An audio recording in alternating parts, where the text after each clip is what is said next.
Welcome to Bears Banner Talk Show podcast. How y'all doing tonight? What's good. Up, fellas? Good to see y'all. Fellas? Good to see y'all. It's been a minute. Yeah, it's been a minute.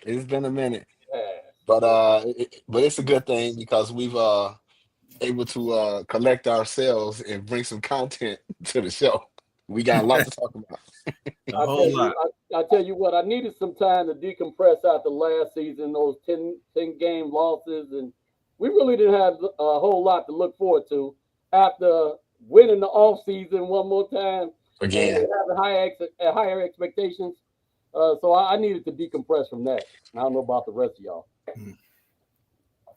Yeah, that season was a tough season. I mean, like I say, every off season is almost like, okay, can we win the off season? So we hoping one of these seasons is going to translate into a lot of victories. But I could say this is the first time I could say I feel we have an offense, a guy that could call offense. Now, I don't know if he could head coach, but I feel we got offense, somebody who could call offense. Well, that's the difference between this year and last year. You know, like you said, we won the off. Everybody said we won the off season last year, but we all agreed that we went into last season with a coach that shouldn't have been there, just because of everything that had transpired. So with this, I'm actually liking how everything is progressing. And like I said, like I told y'all off screen, I'm like Ben Johnson just say Ryan Poles' job for real. Big time. And you can kind of see who was leading most of the decisions that they made in the press conference. You would see, Ryan Poles kind of deferring a little bit, and he'd say a couple things, but you can basically get the feeling that it was probably Ben Johnson that wanted to, bring those players, because a lot of them have relationships with him. We think about, the Jonah, what's his name? Johnson? Jonah Jackson.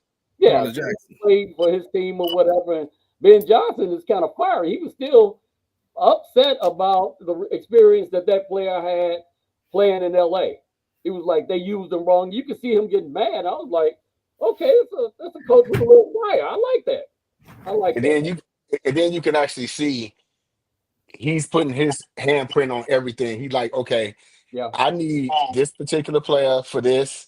I need this particular player for this. This is how we gonna do it. And even in the press conference a couple of days ago, he was like, I got so many schemes in my head. He was like, but once we get on the field, I'm gonna run the scheme that I feel like that these guys are capable to run. Yeah. So just to have a plan in place gets me excited. Just to have a plan, and so this has been good. What do you think, Christian? Just echo y'all. I agree with everything y'all saying. Hopefully, it's a joke, but I'm serious though. Hopefully, Ben Johnson in that third round of the draft tell Ryan Poles, I got this. Sit down. Because third round and beyond, he really he ain't been hidden. That's all I got though. But I'll tell you what, I'm kind of excited because of the players that we picked up in free agency as well as trade. So we got some beef up front, so that offensive line should be much better. They also touched on the defensive line as well. So those two things, it seems like that the team is at least going in the right direction. I'm a little bit concerned because they're still a bit on the older side. So I'd like to, get a good foundation that's going to be here for long term. What you got, Jay? I made a point to somebody I was talking to when they was talking about Grady Jarrett. They was like, he's 31 years old. And this is the point that I made to him. Guess how old Akeem Hicks was when he signed with the Bears? 29. 29? 31. Really? Okay. So I told him, if we can get the same production from Grady Jarrett that we got from Akeem Hicks, I'll take that. I'll take Grady Jarrett because he already comes out not liking Green Bay and having a chip on his shoulder against that team. So that makes a difference to me. A lot of the other guys that come to the Bears and they try to act like they really don't like Green Bay and they're going to be competitive. And the first time you get out there and Green Bay get to hitting them Smacking you in the mouth. a couple times, all of a sudden they cool with Green Bay. So I want somebody that can't stand them like I can't stand them. So yeah, I love that exchange between him and Jordan Love. I think it was about 2 years ago, and he's chasing Jordan Love, and for those who didn't see it, and Jordan Love slides, and Grady Jarrett was on the line at the time, and he gets down so he won't hit him, so he gets up and he's talking smack. Then he's like, "Pipe down, you little B." But on another note, I want to go to Christian, and I want to know why you feel like Dahlman is not the guy. I wanted us to draft somebody because I felt like we could have allocated that money elsewhere. But I think Dahlman is going to be good because he's, from what I've seen and what I've heard, he's very smart. And he seemed like he knows how to anchor really, really well on stunts, which is good. So I think he don't got to be like a Pro Bowler because you're not going to get that, every position in football. But you do need guys who can just ball, who can play, who can hold down their own. So I think he's going to be the guy in that aspect, is because one, he's smart. Two, I've never seen him get bullied. He's always had good fundamentals from the film that I've seen of him. So I think we got a good center there. I think we got Okay. Okay, because I know you was dead set against it. You was really no. Us to allocate, I felt like we could have drafted somebody. I liked the kid Zabel. That's who I wanted. Seeing him in the Senior Bowl, and I just felt like we could have drafted him, and that could have been a kid. We could have used that money somewhere else. However, Dahlman is here. So that was it. It wasn't nothing against his game. I just wanted us to just get a little bit younger and have more guys on our team that are we drafted. That's all. That's what I'm about. And I actually feel you on that because I like Gray Zabel too. But my thing is, I want a veteran for Caleb Williams. And what they did, now we have an offensive line that has started multiple seasons. And, it's cool to have a center and a quarterback grow with each other. And I like that. And I'm quite sure we'll get to this content. But you can still draft Gray Zabel if you want to. you can. Because the bottom line is, what I liked about this free agency period was everybody that the Bears signed outside of the wide receiver they signed yesterday, they all signed 3-year contracts. And what's the common denominator to that? In 3 years, Caleb will be up for a contract extension. That's what I've been trying to explain to people. It's you can't go so crazy in free agency. We got to kind of have to drive our own guys because it's not just Caleb, but Darnell Wright, Rome. Yep. You got guys that's going to come up that really going to be staples for our team. So it's we can't get too crazy with the free agency. We got to draft our own guys. That's been my whole point. It's not about I don't like the guys because I think they can play. It's just you got to look at Philly. They lost a boatload of people. You look at their roster and you be like, dang, this person on the team still, this person, they're going to be all right. They're going to be okay. They're going to be okay. Not having enough money and having to figure out how you're going to do the salary cap to pay teams, that's a good problem to have. Why? Yep. Because if nothing else, these guys that earned their right to be in an NFL. I saw a little comment that came up by Big Ed Junkins. What's up, Q? Talking about how Dahlman is very good from the run. So he's at least got half of it down. He can always improve from the pass blocking. And with that new offensive line coach, I'm hoping he's going to have some new things to show him that actually gets him there. But the Bears with the 32nd run team in the NFL last year. So not only that ain't gonna be this year. And blocking for the run, they also sucked in pass blocking. So I think the big thing is definitely getting something down in the trenches. I'm glad we got all of the good offensive players. as far as long term, it's still some things I'd like to see the Bears get. So I'm a little bit tired of winning every offseason, and us being in Chicago, we so hungry for a winner, we get to hollering and screaming because we got Khalil Mack at 75 years old. I'm like, come on, guys, let's look at it a little bit more pragmatically.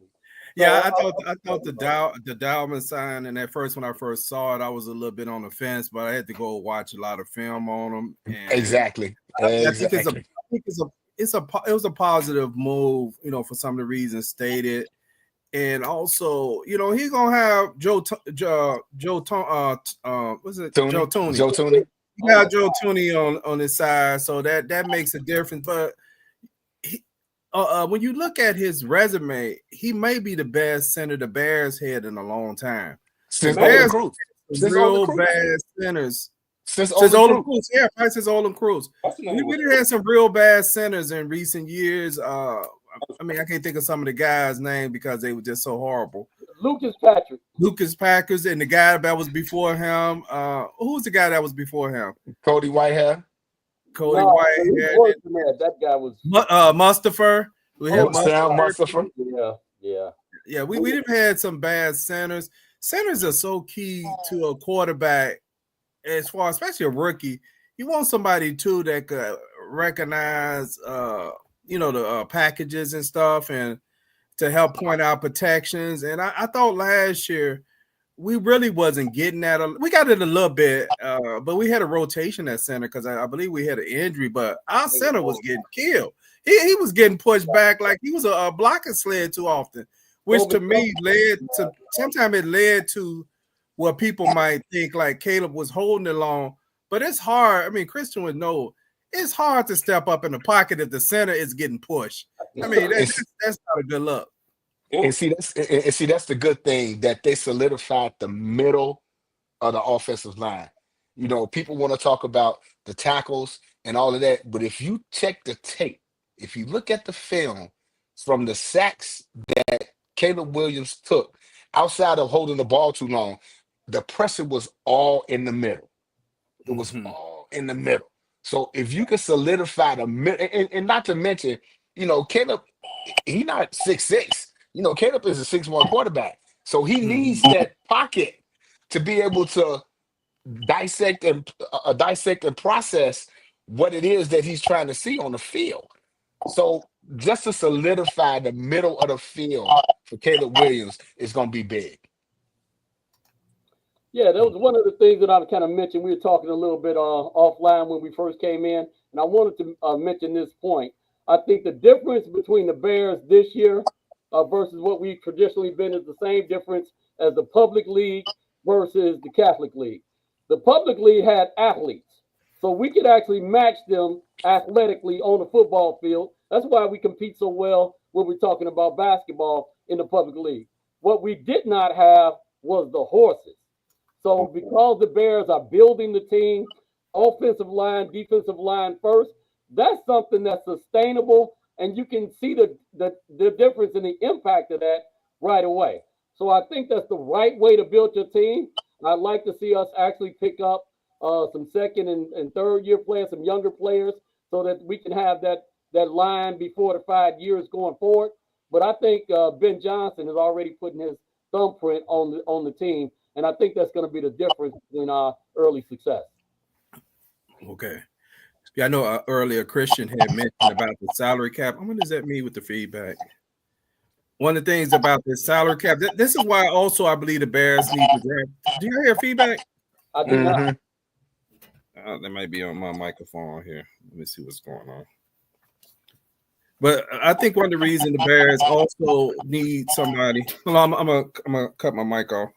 Okay. Y'all go ahead. Okay. Can y'all hear me now? Yep. Let me see if the feedback left. Okay. Thinking about if you keep Braxton Jones, I'm just using him as an example. Braxton Jones is going to be coming up for a contract soon. I believe it's next year. Yeah. And if you draft, I'm just using hypothetically, if you draft a left tackle, you got like like Jay just said, you got at least that fifth year option on that guy in the first round versus having to overpay back Braxton Jones next year, where for a guy that's really just average, Let me add to that too, Bernard. You're a Braxton Jones hater, so we already know. I just don't think he's a good swing tackle. I think he probably be better on the right side too. But I wasn't gonna even go there. Y'all notice the left tackle from the Steelers, Dan Moore, he got $8 million. Mm-hmm. So what you think Braxton gonna get? You gonna have to pay him $20 million a year. That's way too much money for if he balls out. You're gonna play him for 1 year of seeing him ball out 1 year. That wouldn't even make sense on a business standpoint. Because you pay him off of 1 year of like playing at production, like if we can just stay consistent with this. What we said about Justin Fields, he was with us 3 years, we ain't seen no improvement. Okay, Braxton Jones been with us. This is his 4th year, and he still hasn't learned how to handle a bull rush. That's a problem. And on the left side too, that's just a problem for me. I don't like that's a blue collar position. You got to have a left tackle. Every team that's won a Super Bowl has had a elite guy there. So that's all I'm saying. I think he's a good swing tackle. I ain't hating on his game. I think his play is I don't want him. We trying to win a Super Bowl. He ain't gonna get us in the Super Bowl. Kristen, I think that feedback is coming from you, Kristen. It is. But to expound on that, if you look at Christian Jones tape and his stats, the PFF grade, it's not really bad. It's not good. It's average. So I just feel like solidifying the middle of this offensive line, which I always felt was the problem, it's gonna make him better. And we'll see what happens. Now, I'm with you. I'm not trying to play Braxton Jones, a 5th round draft pick 4 years ago, $20 million. I'm not doing that. Which is why I say, and I don't know if I'm jumping ahead in the show, which is why I say, you just because you sign these free agents in free agency, you still have to address the offensive line. Because if you decide to let Braxton Jones walk, his replacement should already be in place. Yeah. Whether he play or not. His replacement should already be in place. Like you said, like Philly. Like look at San Francisco. San Francisco let guys go left and right. They're like, you know what? We just traded Deebo Samuel. But guess what? We drafted Ricky Pearsall last year. We just signed Juwan Jones to an extension. It's like you got to have these moving pieces like, okay, yeah, thank you for what you did for me, but I drafted your replacement a year or 2 years ago, so I can let you walk, and these players are going to slide right in and just take your spot. And we're not going to lose a beat. I think Braxton Jones gets a bad rap. I mean, He does. As a 5th round draft choice. He does. He is stout. Okay. He's much better on run blocking. Same issue that we got with Gallman for right now. So hopefully these new coaches or whatever in the new structure can help him play better. But he is definitely in the top tier, top echelon of offensive tackles. Now this is the weird thing about him. Maybe matter of fact, y'all can check the stats and make sure I'm not incorrect. His pass blocking actually grades out on PFF higher than his run blocking. Okay, that is kind of a little odd because most people would say run blocking is much easier than pass blocking, right? Because you have theoretically the offensive lineman has some advantage in run blocking, right? Because he's firing off the ball and he knows where the play is going, and the defensive guy is waiting on him when he fired off, and he kind of hold on, the screen changed on the Christian drop. But pass blocking is a little harder. You know, you bagging up and the guy running at you, he could work all his moves, etc. So what that also tells me is what I see on Braxton Jones' field. And like I said, I think Jackson Jones is, decent. I'm not saying he's bad. He's better than a lot of guys I've seen out there. But what that tells me is what we kind of observe. He's not strong. That's why his pass blocking is probably lower than his run blocking is graded lower because he's having problems moving guys off the spot. And I think what you're seeing sometime in PFF grades is he may be getting pushed back, but he's in front of his man. So that's not counted as a sack. Maybe the guy didn't get close enough. So it's really not, he didn't give up a pressure. And But also, man, that's distracting for the quarterback. When you see your guy getting pushed on the backside, and if you got a guy in the flat, you see this dude getting pushed, and you like looking at him like, damn, man, is he going? I mean, it's times where guys almost got pushed into Caleb from Braxton Jones' side, which is and which I'm also gonna add, when you have a mobile quarterback like Caleb, who's already observed that he can't stay in the pocket. He's moving around. You got a tackle out here blocking, thinking that I'm doing my job. And you look back and like, where's the quarterback at?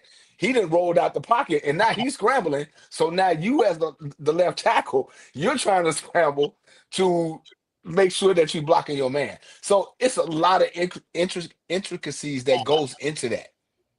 Well, there's a couple things that we had the last couple of years. We talking going back to Justin Fields as well as Caleb Williams. We got a couple quarterbacks that don't really have good pocket awareness. Yep. Now, they're great athletes, both of Yep. them were.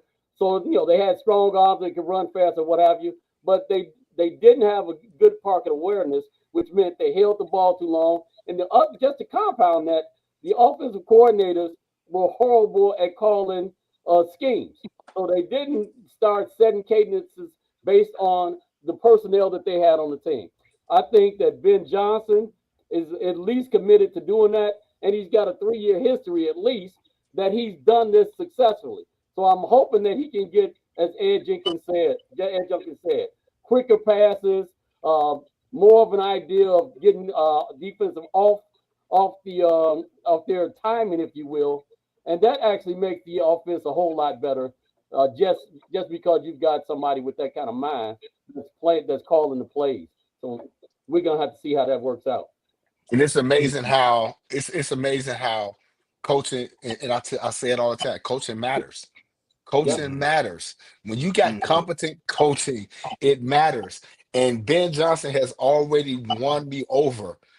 When he talked about the other day in his press conference, he was like, everybody think about the plays that I ran in Detroit. He's like, y'all probably will never see those plays again. He was like, this thing is finna be totally different. It's torn down to the studs. Everything that y'all gonna see with my offense and the Bears team is gonna be different from everything I ran in Detroit because I have to cater to the personnel. Wink, wink, wink. I have to cater to the personnel that I have. So, So the PM got me. That's what he. Hey, Christian, how did they get the ball at their hand faster? I mean, Coach Ed Jenkins just mentioned that getting quick passing. I mean, how do you do that as a quarterback or as an offense? How do you do that? That's concepts. That's like quick game stuff. That's quick game stuff like that's like arrows, stuff like that. Snag is like passing concepts where you got to get the ball out quick. You can't hold it. You got those are like second level reads where like you're reading a linebacker, that second level defender. To just piggyback on what Plankin and Jay was saying, his offense is gonna look different.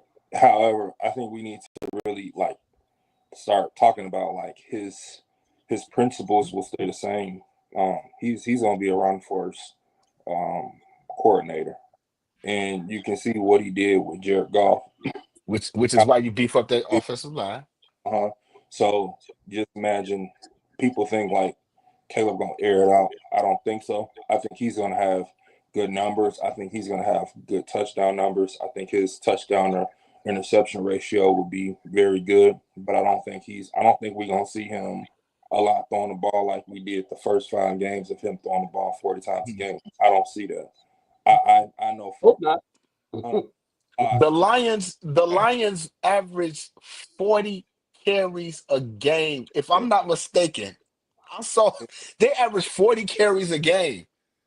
So that lets you know Ben ain't trying to air it out if you don't have to. Nah, Right.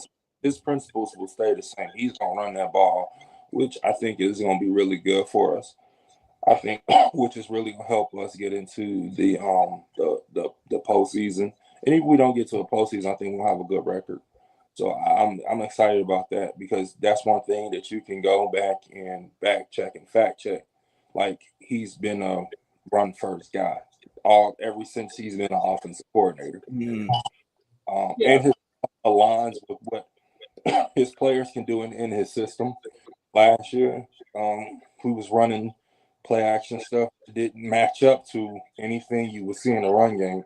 It's like you see ball fakes, but I mean, you know for a fact that they're not running the ball because we've never seen you run any inside stuff with what's his name, Swift all year, and then you trying to do inside RPOs or inside play actions or just anything to think you trying to manipulate the second level defenders. It just wasn't adding up. At least with Ben's stuff, he shows it to you in different personnel groupings, different formations, different ways he gets to things, so many different ways. So I'm excited about that. I don't think we're going to see the same offense, but I think we will see a really, really good offense, though. Okay. Well, I'll tell you, one of the things that it tells me, for Jay's point, if he runs the ball 40 times a game, that tells me he's ahead of the chains. So he's actually dictating tempo. He's dictating how the team is going to operate. And just from a defensive standpoint, that throws the defense off balance if you don't know what the other team is going to do to you. You know, 50. If you think they're coming out and they always going to hit you in the mouth or whatever, after a while, as a defensive player, you get tired of people hitting you. You get tired of people driving you back. So that actually does a lot of things mentally to you. And, you know, that's one of the better things that good offensive coordinators actually bring to the table as well. And to piggyback off what you're saying, Plank, a lot of defensive teams lose if the opposing offense is running that many times on you anyway. So you lose. you can't hold up. You can't hold up. Right. It's just possible. Yeah, that's a great point. Hey, we was talking about, since y'all talking about the run game, do y'all think the Bears gonna do anything in the run game in the draft? Absolutely. Absolutely. And if I had my choice, I would take the kid from Iowa. If I had my choice.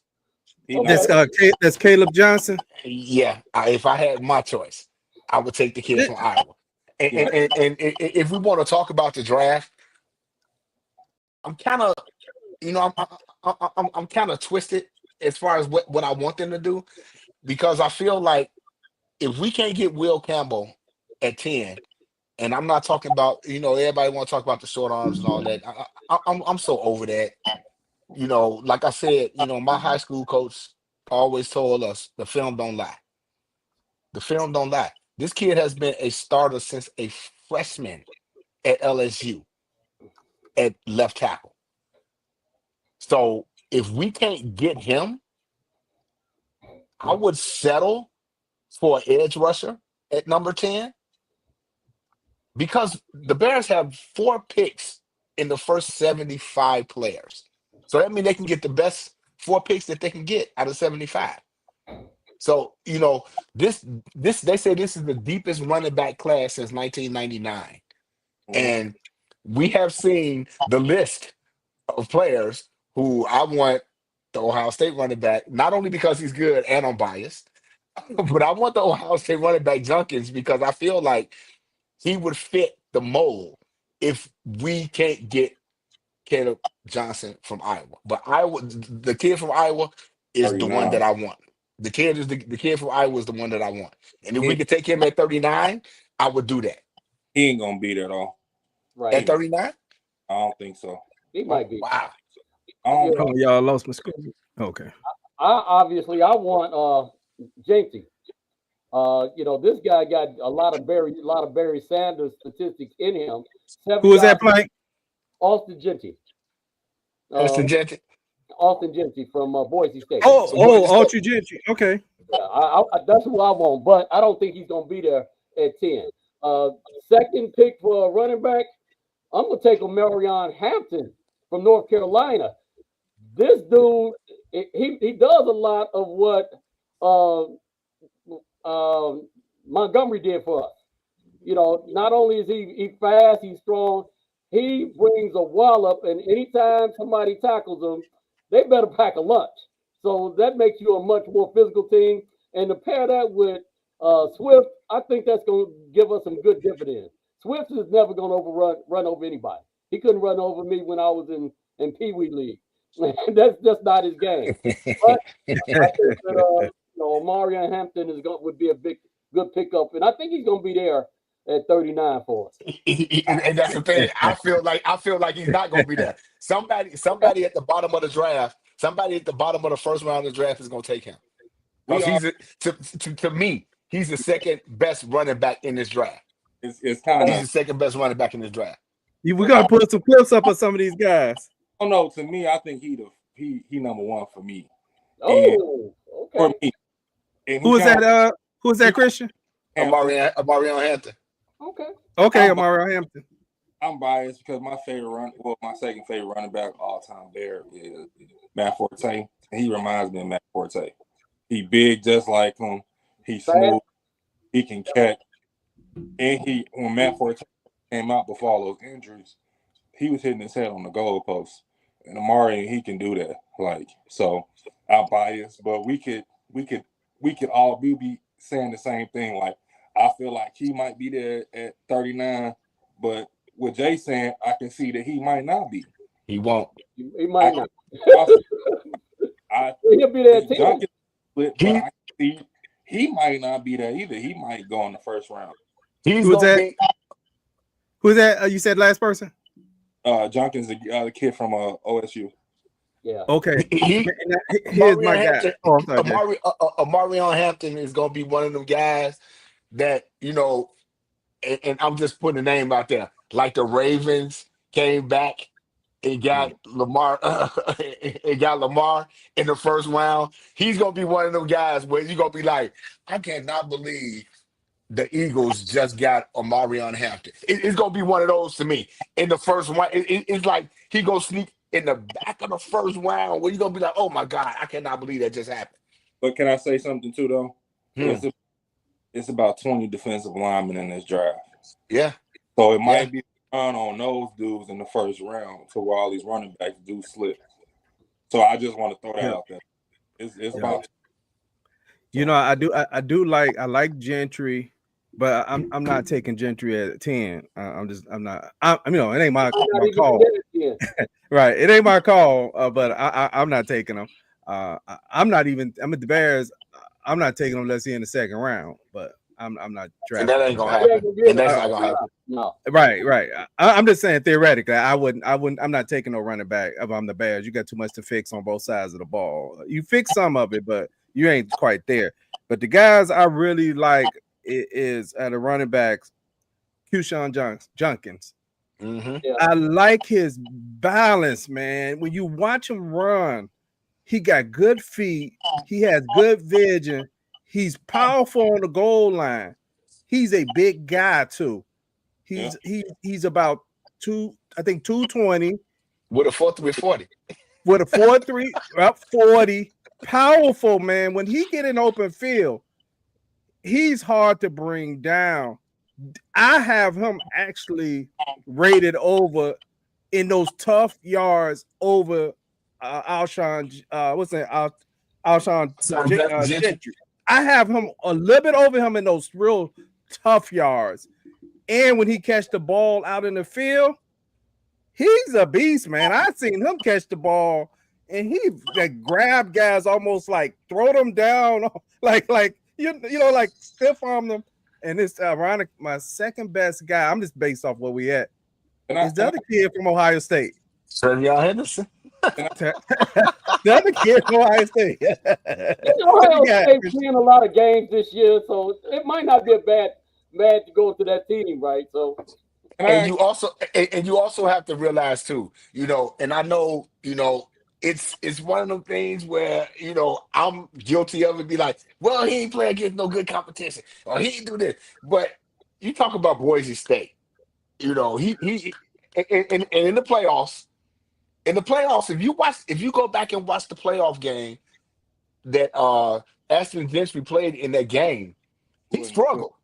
I mean, he wound up getting over 100 yards, but he had like 30 carries. He struggled. So for you to put up 2,600 yards in the season and people be like, this is the number one running back, the competition. And I tell people, if you look at the Eagles, the Eagles draft SEC players. That's one thing that the Bears don't do. I want the Bears to draft big-time competition college players because they bring their nose to the game. The Eagles, that's almost like Georgia. That's almost like Philadelphia, Georgia / Eagles because they bring in these players and they ready to ball. And that's what we need to do. Can I ask y'all a serious question? Seriously. Yeah, of course. Okay, so when we talk about Genty, and everybody keeps saying he's number one, I don't think so. For you to be number one for me, the last guy that was drafted in, what was he, top 10, was Saquon Barkley. Is he Saquon Barkley? No. Bijan Robinson was drafted number 8, I believe. Yeah, but Bijan Robinson too. Bijan Robinson too. He was really good though. Well, he was.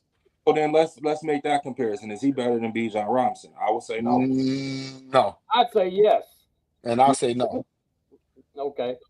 No. Hey, y'all want to see a clip of it? Hold on, let's do some clips. Real quick. I'll say no. That's y'all go ahead. We got one yes and one no. What you say, Bernard? You said Ashton Gentry is better than Bijan Robinson? Oh, I'm saying Bijan Robinson is better than Ashton Gentry. Oh, absolutely. Absolutely. Yeah, absolutely. I agree. Absolutely. I'll start with Gentry. So within that said, that's a no for me taking him in the top. That's all I got to say. That's it. And I agree. If you look at the similarities between Ashton Gentry and what Barry Sanders did, Oklahoma State was not a top-tier college when he ran for that 2,700 yards. Well, hey, Plank, don't get me started because y'all know. Because y'all know Barry Sanders ain't even in my top 5 of running backs. So I don't even want to get started with this conversation. Comment when the big boys come to the game no more. I don't want to get started with this conversation because Barry Sanders ain't in my top 5 of all-time running backs. So that's a whole nother game. That's a whole other conversation that we can have. Remember, you're not playing football. You must be talking about this volleyball. I'm playing football. I'm playing football, and he's not in my top 5. He's not in my top 5. Okay. But I just. Oh, go ahead, Christian. Let's see what he got. I just don't see the comparison between Barry and Ashton. I can't. I'm talking about the size of the schools and things like that. So you talking about this competition and all that? Yeah. Well, I mean, Oklahoma State was still in they was in at that time. What was it? The Big 12 back then.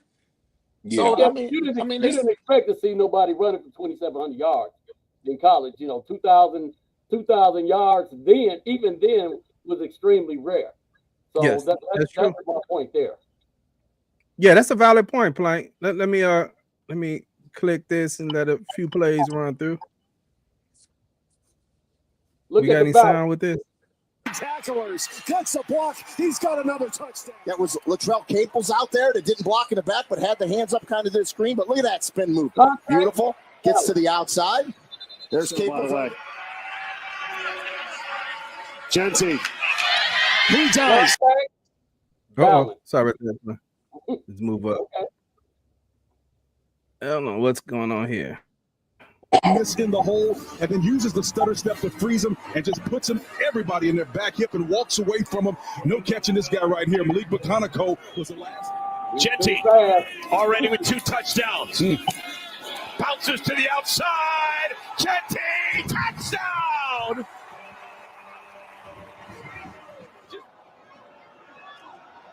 Jeanty bounces outside, has a seam. Ashton Jeanty, he's 10. He's touchdown. Yeah, that boy's cold, man. That boy's cold. I want the big one back too. So trust me, but I'm not sleeping on this guy. I'm not either. I mean, look, this guy's gonna have an amazing career. I'm just saying at number 10, based off the Bears' current situation. Right, I just can't do it. That's the thing. I want to know who I want the Bears to get at number 10. Who? Don't say it. Don't say it. Tyler Warren.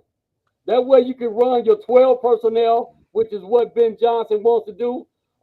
Think about what he did with Laporta, the second string tight end last year. You get Cole Kmet and this other tight end, a Warren, that's a threat in the passing game.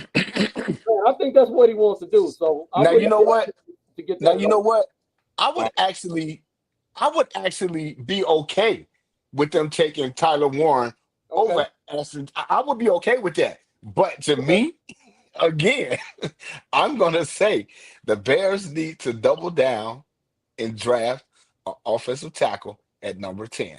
That's because again, I just think like you gotta replenish the pipeline. We have disregarded this offensive line for so many years. We gotta replenish the pipeline, which is another thing I like about the Dahlman signing, because he's only 26. Yeah. He's only so and he was a fourth round draft pick. He's only 26 years old. So we need an offensive line that can grow. If we think we got the generational talent at quarterback with Caleb Williams, where he's going to be here for 10 years, we need to have that pipeline of offensive lineman. And like I said, we got 4 picks in the first 72. We need offensive linemen. We need a strong safety. Mm-hmm. Yeah, we ain't even talked about that yet. We need a strong safety. We need a running back. We need an edge. We got a lot. Just because don't get it twisted. We need another linebacker. Don't get it twisted. Just because they signed all these guys in free agency don't mean that we set. Yeah. Okay. Hey, then we run a quick clip of Caleb Johnson real quick. Yeah, this is my guy right here. This is my guy. This is my guy right here. Look at that. Johnson stays on his feet at the line of scrimmage, and then all the way, touchdown, Caleb Johnson. This is my guy right here. To bring it down at the line, then he was off to the races. This looks just slightly different than what Iowa fans have become accustomed to during Kirk Ferentz's time here. The path of the O-line. Cade McNamara, along with receivers Reese Vanderzee and Jacob Gill, have been brilliant in the second half, and so is running back Caleb Johnson, who has his second touchdown. Caleb Johnson, the tailback. He'll get the call. Caleb, big opening on the outside. Caleb Johnson, sideline and gone. Touchdown, Iowa. Looking like Eric Dickerson. Right, watch this is my guy right here. Tight ends.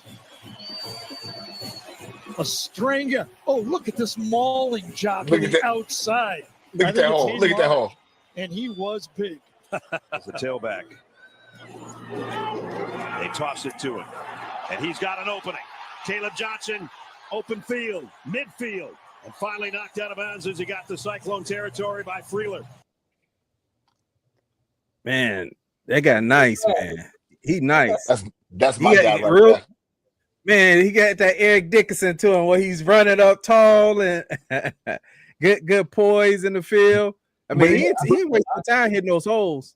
But you saw when he hit the hole how skinny he was when he hit the hole. And then all of a sudden, once he hit the hole, That's my guy right there. Okay. That's my guy right there. You know what? I think this is a running back draft. I'm not upset getting many of these guys. They said this is the best running back draft since 1999, and they talking about it's about 20 to 25 running backs in this draft, and that's 20, 25. That's deep. That is super, super deep. NFL has devalued running backs for quite a while, so I'm glad to see them getting their flowers a little bit. It's about time. So that's why I say, as much as Ashton Jeanty can be a generational, and we throw that word around so much, a generational talent, you know, the draft is deep. You don't have to do that at number 10. You gotta stop using that generational thing. Man, look, hey, you saw me do the air quotes, right? Because that ain't me. That ain't me. I'm just saying, people say generational talent. That ain't me. Because every year at the quarterback position, it's somebody's generational talent. Okay, so what? They're in the same generation. So, right. So, you know what I'm saying? They're the same generation. A generation is like a decade, right? It takes longer than a year for another generation to come out, bro. Right. I was just like, okay, no disrespect, but if he was that person, then why are we not talking about him in top 3 pick? Who we talking about? That's the difference. Good. If he was that good, those quarterbacks you talking about, they don't deserve to be up that highly rated. That's a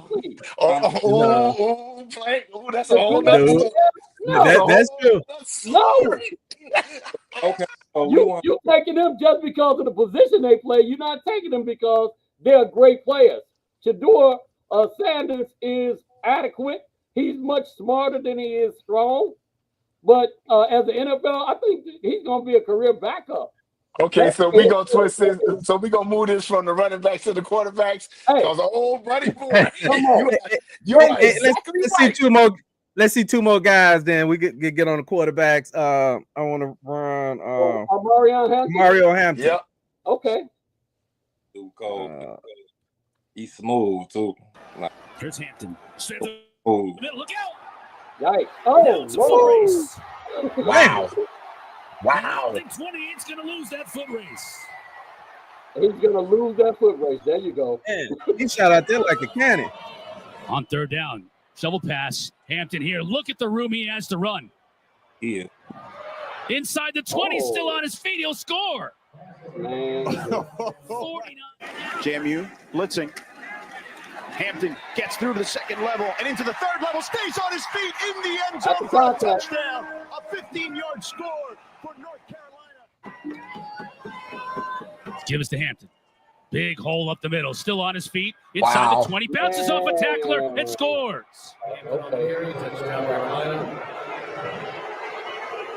Well, here, good job actually on the cross block. He just bounced off that tackle. Man, we got some bad boys in this drive. I like him. I'm gonna show one more person, then that should be enough. I'm gonna show my guy. Like they're gonna, if it's a run on defensive players, they're gonna get to that 2nd round. It's gonna be crazy. It's gonna be nuts. It's gonna be nuts. It's gonna be a call. It's gonna be a run on running backs, just like you see that those years where you had that run on quarterbacks or that run on wide receivers. These guys get to the 2nd round. It's gonna be a run on running backs. It really is. Okay. Go ahead, show us this play. So Jake can say whatever you want to say about these doggone. hey, look, give me a minute to find it. Y'all can keep talking. Let me find his video. Okay. There we go. No, you was talking about the quarterbacks, and I'm like, I know they're garbage. Hey, there's not one quarterback in this draft I think is 1st round worthy. Not one. Not one. We're on the same page. Okay. And I'm even talking about Cam Ward. I like Cam Ward, but is he a top 10 quarterback? Not to me. Yeah, Malik Willis when he got drafted in the 1st. Yep. Right. Him and Sanders. They like some Malik Willis type quarterbacks. What happened to Kelly Smith? I'm sorry, the same guy. but y'all know my theory. This is a passing league. in the NFL. You need somebody who can pass. You need somebody that can throw the ball. So I'm sorry. You know, this is a weak quarterback draft, and none of these guys are top 10. Anthony Richardson to me. About the position, the Browns. Looking at Anthony Richardson, you're looking at Cam Ward. Oh, Chris, let's not change subjects, man, because I'm just like, okay, you know, the NFL has become this thing where I feel like teams are like coddling to players. And it's like, I read an article today on Bleacher Report. They was talking about Aaron Rodgers. You know, they talking about the Steelers and the Giants are waiting on Aaron Rodgers. How you gonna hold this team hostage? You know what I'm saying? What are the Steelers doing? I have no idea. They signed Mason Rudolph today. So yeah, I was surprised about that. Please tell me you made that up. Mason Rudolph. No, they signed Mason Rudolph. Yeah, they re-signed Mason Rudolph. He got $8 million for 2 years. Might be the What Johnson doing? Have a winning record. At some point, a winning record does that equal Super Bowls? I thought that Pittsburgh always talking about they got the standard, and Super Bowls is the standard. Well, you know what? They don't have a backup because if you think at this point, unless they sign a Russ, they don't have a first or a second string quarterback coming back. They don't have a quarterback. The Giants don't have a quarterback. You know, Cleveland don't have a quarterback. I mean, they got Deshaun Watson, but they finna take that cap hit. You know, but it's like, especially Aaron Rodgers. I'm like, dude, you 40, and this dude is over somewhere in another country talking about I'm mulling over my decision. So now you got teams waiting like, we need a quarterback. What are y'all talking about? What are you talking about? It's just pure garbage. It's pure garbage. I'm gonna run this last running back, Q's. Yeah, it's pronounced Qshawn Junkin. Yeah, this is my guy right here. Y'all know this is my guy. They got two of them. Yeah, they do.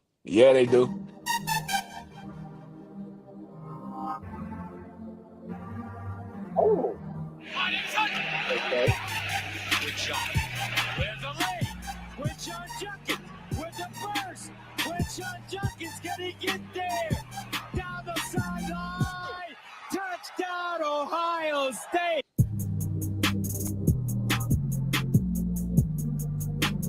I like how you got skinny in that hole, Jay. Get skinny, baby. Get skinny, baby. And he finished strong, even though he got tripped, he still kept his balance. Still a good ball. Judkins gets the carry. Right side. Judkins, touchdown. Buckeyes.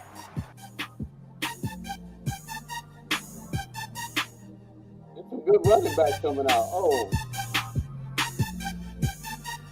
Okay, I was about to say, did he get out of that?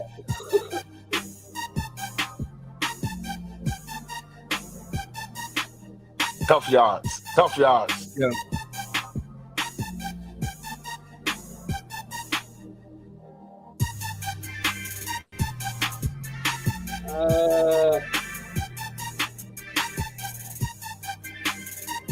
Tough yards.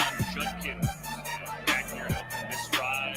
Fake to him, and now the flip to him, and the almost transfer has speed to get outside. Look out down the sideline. Hey, if he won a national championship, I wouldn't give him all of those props. But they kind of did it, so he might be better than he looked on that film. Tough yards. See, not like tough because yards. you see tough yards too. Like some players when they put highlights together, they'll show you all the home runs, throw. Touchdown. Right. A running back, you know, if you think about it, if a running back was breaking 50-yard plays every play, they have 2,000 yards like Barry, right? The guy ended up with 1,200. So you know the average run is not that. You know, average run is what, 4 yards. 4 yards in a cloud of dust. Okay. Yeah. Can you run between the tackles? But hey, what y'all was saying about the quarterbacks, I really don't think I agree. I don't think any of these guys would probably be not in the top 10 if teams were just not in need, right? So because of need, these Cam Ward probably going to go early, but you got teams that need quarterbacks still coming to this draft. I don't know what Tennessee is going to do. I don't know. Maybe they're gonna give Will Levis another shot. I don't know. Since it's kind of weak quarterback draft, you have Cleveland, who has pretty much they don't have a quarterback on their team right now because their quarterback is out for the season from a injury. Who is that? Deshaun Watson. Yeah, Deshaun Watson. He's out for the season. They traded for Kenny Pickett. They still don't have a quarterback. You don't have a quarterback. Kenny Pickett, is that what we're doing? Yeah, they traded for Kenny Pickett. They sent Dorian, what's his name? Dorian Thompson Robinson. Okay. They sent him to Philly for Kenny Pickett. What's wrong? Bobby Avellini wasn't ready. Kenny Pickett, no. The Giants, I don't think the Giants have a quarterback on their team right now either. The Giants don't have a quarterback. They got Danny DeVito. They got Danny DeVito. Danny Dimes. But just to think that, you got guys like Russell Wilson and Aaron Rodgers visiting the Giants. How does Rodgers? I've always liked you as a quarterback, bro. Just give it up, man. Give it up. You should have left. You should have left 2 years ago. What are you holding on to? It's not the money. You done made all the money. You had a decent season last year, but even if you play wherever you play this year, you're not gonna win a Super Bowl. That's what made me mad about Tom Brady. It was like, dude, after you won that Super Bowl in Tampa Bay, let it go. Let it go. Don't continue to try to build on your legacy when you know you're not going to accomplish nothing. Let's leave Tom Brady out of this. This man has earned his right to be in a different discussion. So don't bring up Tom Brady in a negative, pejorative light. Tom Brady has earned it. Aaron Rodgers has not. And again, I will go to my grave saying this. If Lovie Smith would have played his starters in 2010 in the last game of the season, Green Bay would have never won a Super Bowl. Yeah. It's true. It's just the truth. Rodgers is a regular season quarterback. That's it. Yeah. He's a regular season quarterback.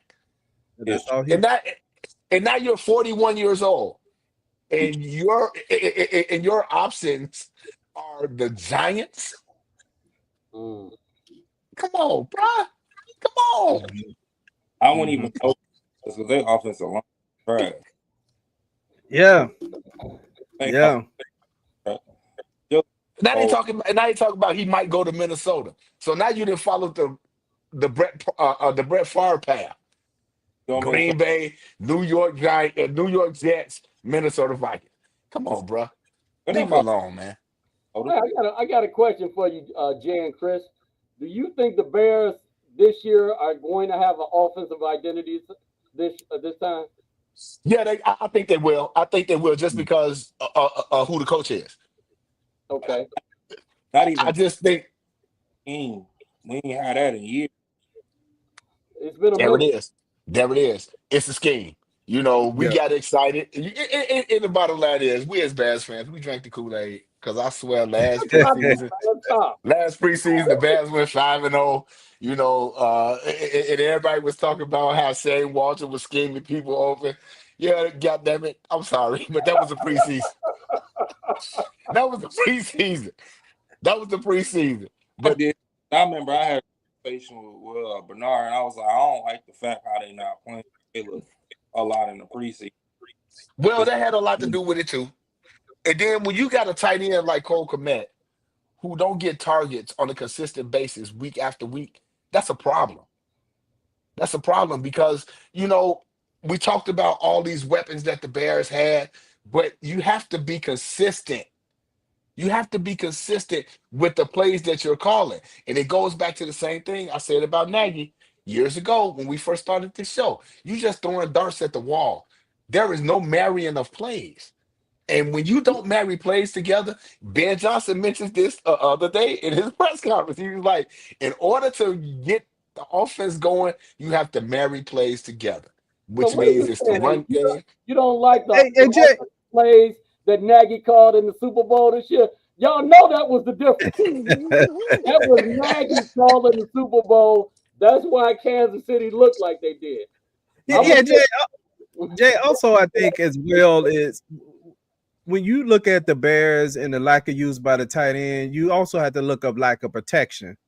A lot of times he's helping chip on the guy, and also improved guard play is going to matter with the Bears, because what you did see a lot with the Bears is the Bears saw a lot of 5-man and 6-man front, and you had a line that at times they really could not pass the guy off to the next guy, right? Because sometimes poor guard play. You even had plays where they didn't block anybody. I mean, I know people. I know there was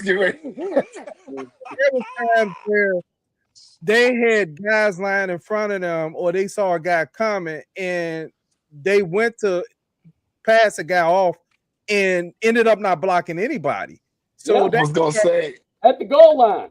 Yeah, I was gonna say, if we want to put a highlight of follies together about how not to block an offensive line. Do y'all remember? I can't remember the game, but if y'all remember the game where everybody moved and everybody was on the ground and there wasn't nobody. It was the coach. What are we doing? What are we doing? But I think, Ben Johnson, I think and I'm starting to think now, the only reason that the Bears didn't fire Eberflus is because Ben Johnson said that last year he was going to stay with the Lions. I really, really believe that the Bears was like, our next coach is going to be Ben Johnson. Okay, he said he's staying. Okay, we're going to keep Eberflus. Because I don't think the Bears are that smart. well, just because the way things lined up, the Lions lost the game on Sunday, and Ben Johnson was named the coach on Monday. So I think it was one of those things where it was like, well, you know what? Ben Johnson said he gonna stay in Detroit, so we just gonna keep Eberflus. But it wasn't really no other attractive job but us. No disrespect. Right. That's true too. That's true too. He was gonna stay in Detroit because he wasn't gonna go. No, he definitely wasn't going to Vegas. They don't even got a quarterback. Yeah. And I thought that was so key with the Bears firing him early, because with the Bears firing him early, that gave him a lot of time to think about it, right? Ben Johnson had a good 5 weeks to think about it versus like coming off that loss, and this the first time he's really like, okay, no, he actually was thinking about it for 5 weeks, right? He had ran it by some people that he was thinking about it. So that opening is there. You ain't supposed to act like it's there, but he know that open is there. But that also shows me this, that the amount of coaches that came in, those coaches believe Caleb Williams could play. Yeah. Even though you may have fans in Chicago who don't, but a lot of coaches feel he could play. That's why, coaches, and a lot of guys do just want jobs, but a lot of coaches also want jobs that they could be successful at. They don't want jobs that they're going to fail at. That's why you don't see people lining up for the Cleveland job when they come open every few years. Why? Because you know what Cleveland's going to be. So you don't want to, especially a few years ago, Cleveland was firing coaches every other year. Some guys made it to 10 games was getting fired, And the beautiful thing about Ben Johnson here, that's why I said at the beginning of the show, I'm cautiously optimism, but the staff that he put together, I take my point. These guys they legit. This staff is legit, and you don't get to hire a staff like this if the staff don't believe in what's going to be created. And Ben Johnson said, I didn't hire my friends. I wanted to get the best coaches available. So for Eric Bieniemy, who's an ex-offensive coordinator, is your running back coach. Super Bowl winning. Yeah. That says a lot. That says a lot. So the staff that he's surrounding himself with, Dennis Allen, who was a previous head coach, which I told y'all when Eberflus was here, he was like, if they fire Eberflus today, who's gonna take over? Nobody has head coaching experience. Ben Johnson ain't afraid to be like, okay, Dennis Allen, I want you as my defensive coordinator. Because guess what? I need your help. I've never been a head coach before, but I need your help. You're going to be my defensive coordinator, but you have also been a head coach in this league. So if I'm struggling in any area, I can come to you for the advice that I need as a head coach. Eberflus never had that. You know, we wind up with Thomas Brown, who has never had no experience as an offensive coordinator or a head coach, to be our head coach at the end of the season. So this is big. This is big. I had to retract my interpretation of not a first-time head coach because I wasn't sure. Because you never know about relationships. You know, that's the biggest thing when you do. Like, who do you know? This dude, he brought some. I wouldn't say they some heavy hitters. Dudes are hitters. Then too, you look at our DB coach. He not coach. He has a school. That's super passing. Like that dude like that. So like, as far as like me being excited, it's like we got real teachers in the building. We ain't had that last. Like we got guys. If Ben, he got some. Got guys who can, they needed to in a pinch. Like, hey, Eric, I need you to run this for a week or Y and Z. You got a real quarterback coach who actually played quarterback. We didn't have that in years. Like, and not only that, you got a guy like Eric Bieniemy who has been an offensive coordinator. You can get with him at the middle of the night. We walking out of Highlands Hall. Eric walked him and Ben Johnson meet in the hallway. He's like, hey, that play you ran in Kansas City, what? Let's talk about that tomorrow. Let's see how we can collaborate on doing some. It's different. It's different. That's what I'm saying too. Like offense, you got so many, and then it's him creating the offense. That's a collective unit. I guarantee you it is. And then the offensive line coach, you gonna just read about his resume and how many created. He was the one who created Bushrod, who we used to have back in the day. He turned Pro Bowler. So he had this in a long time. Yeah, and comfortable about what we gonna do as a football team now.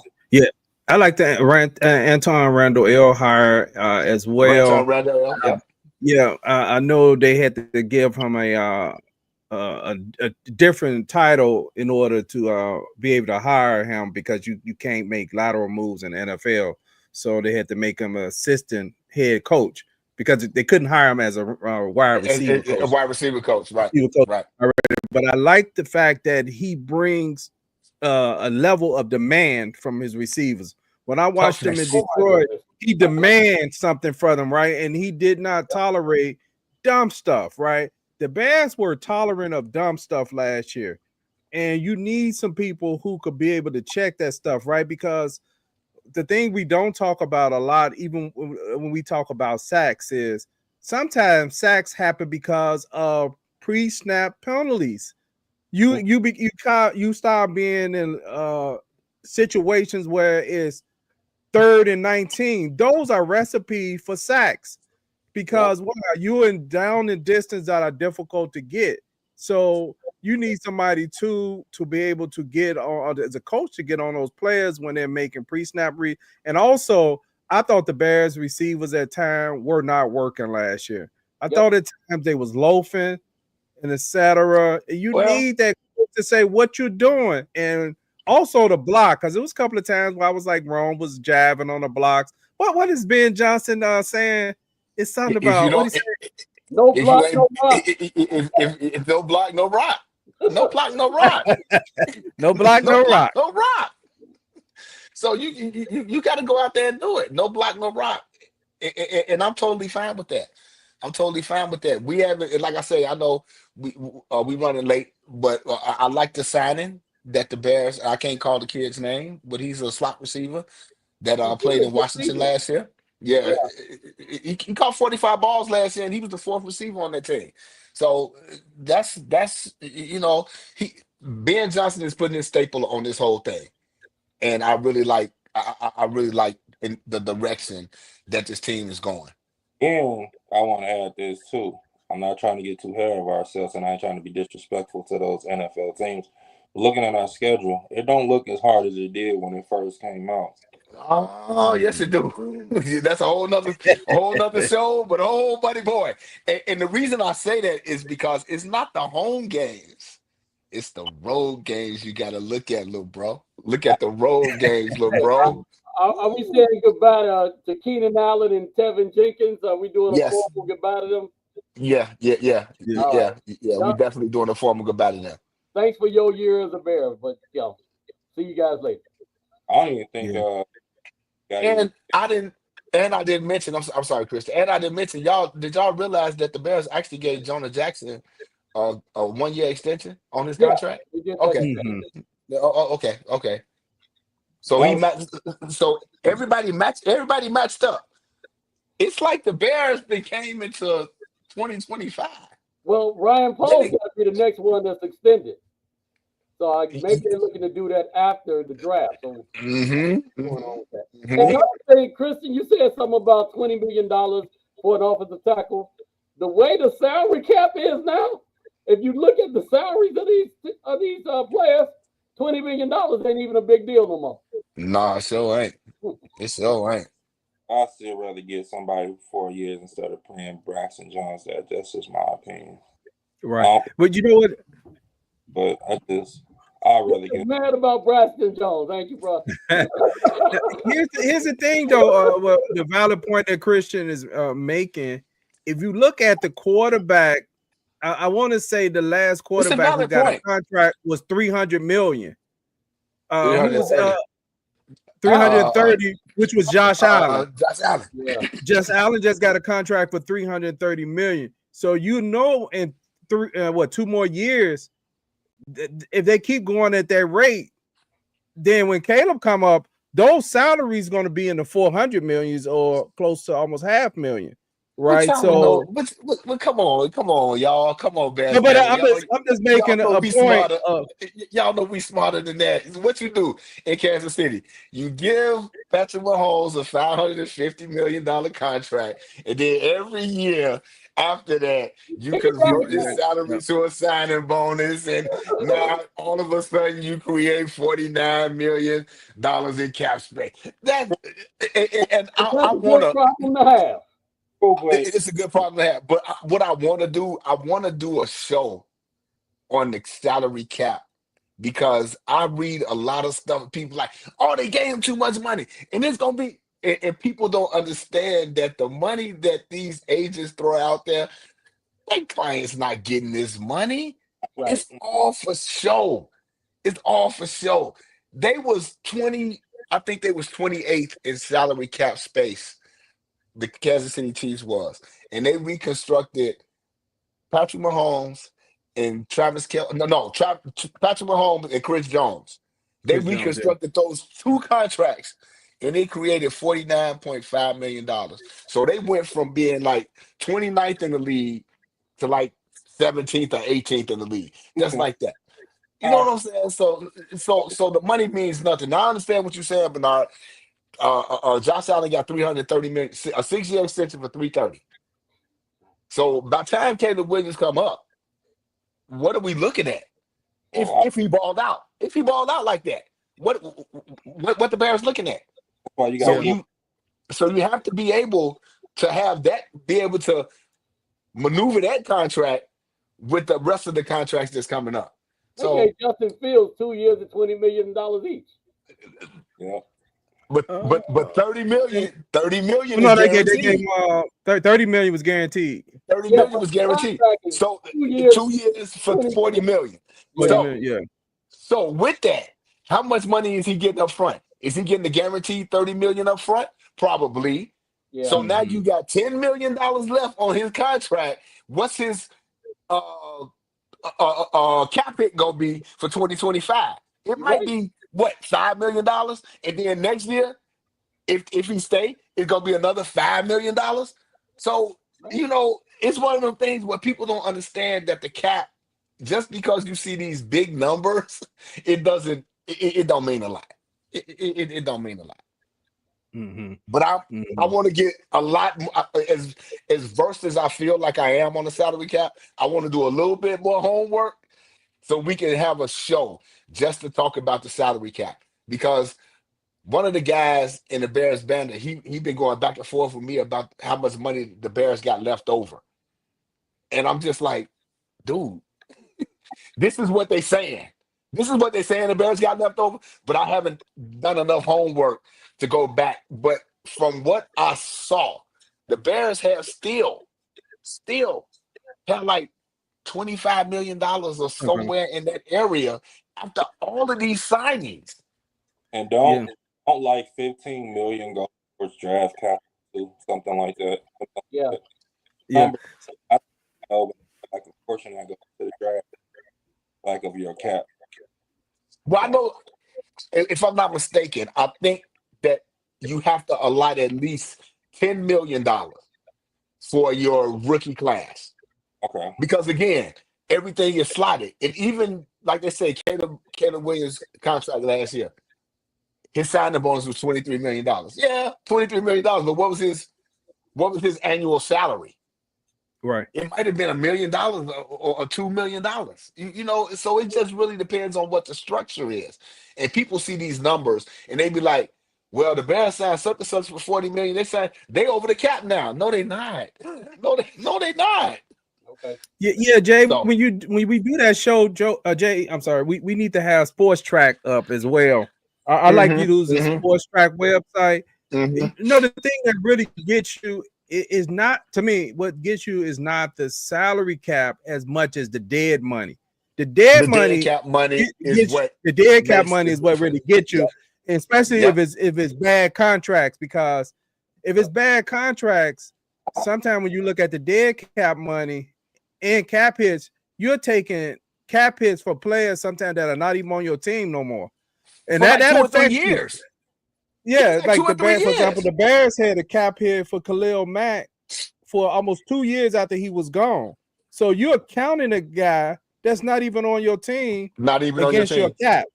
Yeah, then you got the dead cap money, which could be monstrous if you're making bad decisions. And that's why when we talking about the guys now, Jay, and I think it's gonna be a great show. When you really talk about who's getting the money, I think it becomes very important that you give money to guys who actually impact the game in ways that I would say long-term, right? Your quarterback is long-term. Your offensive line, a lot of these guys play 10 to 12 years. And a lot of times they don't change teams. Your receivers play 10, 12 years, maybe not on your team as much, because a lot of times with the quarterback salary cap, they can't stay on teams sometime more than that after that first contract, and they end up moving them around. They almost become like mercenaries. And then you probably got your pass rushers. After that, that's why I understood with the Bears, you're not probably winning in the NFL if your middle linebacker is the highest paid person on your team. You're just not winning. Right. I ain't saying he may not have it for a minute on a made team, but if he's the highest paid, that's not who impacts the game no more. Yeah, he impacted in the 80s and 90s, but not in today's game. They don't. And our middle linebacker cap number this year is like 17.9. Stealing money. But he's in the third year of a 4-year, I believe, a 4-year deal. So 4-year deal. He'll be here this year. Everybody be like, oh, cut Tremaine Edmonds. No, you can't do that, because the dead cap money to cut him is crucial. So Dennis Allen go find a way. Dennis Allen to find a way to make it work. And then if he don't ball out this year, you go ahead and you cut him next year, smaller cap number, and you find somebody else. Even if he did ball out, I'm gonna find a replacement for him next year anyway. You're gonna find a replacement for him next year because he'll play out the end of his contract, and that'll be it. Now, TJ Edmonds, I believe this is his final year of his contract because I believe his contract was only a 3-year deal. So you got to find a way possibly to maybe extend him. I know they're talking about extending Kyler Gordon right now. And Brisker is not. I already know they're not finna extend him. You can't. You got to get through the season. I don't even believe he got to get through the season. He's in the last year of his contract. He's going into his 4th year. He's played 3 years. He's had 3 concussions. You can't. I'm sorry, Plank, DB. You can't do it. You just can't do it. That's why I say the Bears is availability. So I got no problem. There you go. And that's why I say the Bears need to draft a safety in this draft. They need to draft them a safety. Yeah, I think the Bears need to draft a safety. I just want to go back to your free agency talk.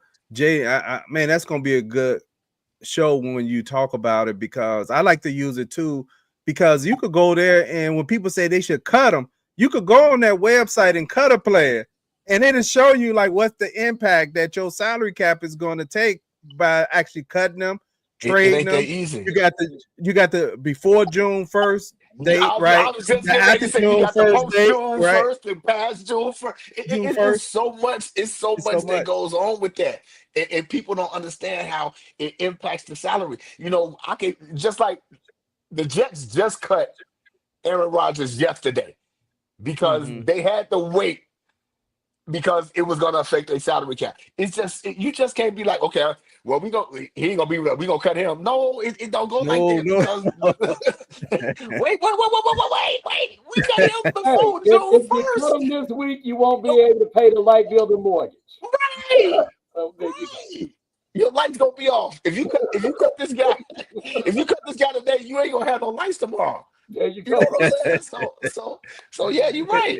You're right. Hey, I know we went a little long tonight, but hey, before we get off this show, I know we're gonna do a draft show, but hey, Christian, who you want the Bears to take at 10? At 10? Yeah, or move back, or move back, move up. That's what they first pick. Whoever you want. It's 3 dudes. 3 dudes. I want if we can get a tackle at 10, take a tackle. Hank, I'm liking Walter Nolan. I'm liking the number 11 from Georgia. And then I would take the tight end. I'm kind of iffy about that because I'm like, I don't know if I want to pay him top 10, but those are my 3. Walter Nolan. I think the dude's name is Williams, Mikael Williams or something like that from Georgia. Number 11. He kind of remind me of Parsons. He play all over the field. He play linebacker. He play range versatility, and I like Warren. Those are my 3 guys. At 10. Okay, that's your 3 guys. Okay, but who you got? What you got? One at 10, Plain? I'm taking Austin Genty, Tyler Ward, or I'm taking I think we might have to trade back and go for Green. That pass rush out of Marshall. So we pick up another draft choice because I think from 20 to 50 is the strength of this draft. So I'd be okay with us doing that. Okay. Well, Jay, go. Hold on, I got mine wrote down here, trying to find it on my phone. I got what you got, Jay? If Will Cowboy's not there, I like Kelvin Banks out of Texas, the tackle. Or I would take Tyler Booker, the offensive guard out of Alabama. He's a beast. Yeah. And Tyler Warren, the tight end for Penn State. Okay. Hold on, let me get back on the screen. You know what? I'm going with Will Campbell. And I'm saying the same thing with Kevin Banks. Kevin Banks Sr. If he's there, the other pick is kind of up in the air. I'm thinking about this. I'm hoping there's some kind of fluke that happened it would be what's his name, Mason Graham. Yeah, that's not gonna happen though. He ain't gonna be there. I'm just saying theoretically, if something fluky happened, I would take him. If something fluky happened, he's still there. And I know we're going a little long, but I don't think Mason Graham that good. You don't? Personally, my opinion, no, I don't. No, He got a quick first step, man. I'm telling you that. He's not big enough to me. He's not big enough for me. It reminds me of Tommy Harris. He's not big enough for me. That's just my personal opinion. Okay. So do y'all think? I'm sorry, I'm extended. With the issues going on, Abdul Carter, do y'all think he's still going number one? No. What issues? He had some kind of what was it? It was some kind of leg issue going on. Foot injury. I think it's like foot injury. It's a foot injury. Yeah, yeah. Okay. I actually think Tennessee. I actually think Tennessee is going to take Cam Ward. I really do. You think they're going to take Cam Ward? Yeah, I really do. Yeah. Unfortunately, they have to. It's like, do they have to? No, but will they because they have to? Yeah. He can't start the season with Will Levis. Will Levis.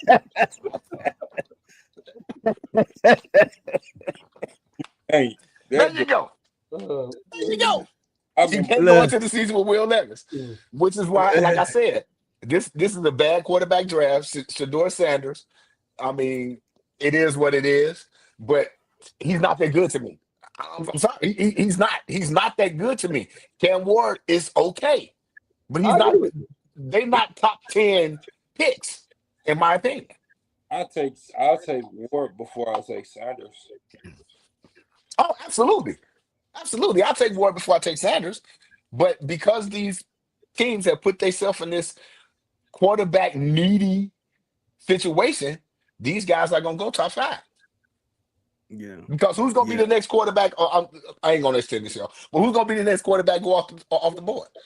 Jalen Milroe, who's not that good to me. Jackson Dart.